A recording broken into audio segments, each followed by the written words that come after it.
Hello learners! Today we are going to learn about autism and its implications on the classroom.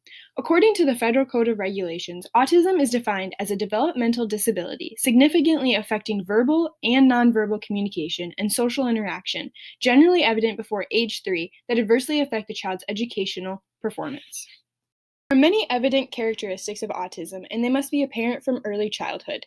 They include difficulty in social situations where a child might respond inappropriately in conversations, misread verbal cues, and struggle to become friends with children their age. Forming connections can also be difficult due to avoidance of eye contact and sharing of feelings. These students are potentially nonverbal. They possess few or no verbal skills, and some choose to make up their own language. They rely on a strict schedule to follow, and change will throw off the student and their whole day. Repeat behaviors occur often, and students focus on a confined interest such as a favorite game, movie, or object, for example, trains and cats.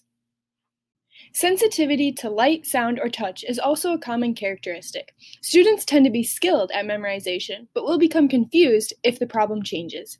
One standard stereotype surrounding autism is that it is more commonly found in boys than girls. According to the Centers for Disease Control, 1 in every 252 girls and 1 in every 54 boys is diagnosed. Students with autism should receive early and intense interventions that focus on communication and social relationships to prevent increasing inappropriate social behaviors over time. Some of these interventions include placement into a smaller class size, maintaining a structured schedule, assigning a class buddy, and providing a place of comfort during stressful times. It's very important that the parents of these students are also majorly involved in the academic and social placement and growth of their child. Both teachers and parents must work together to guide the student towards age-appropriate communication and social relationships, as well as providing proper academic support and setting suitable educational goals. One method that is used to identify and monitor students with autism who are falling behind is the RTI, which is the acronym for the Response to Intervention.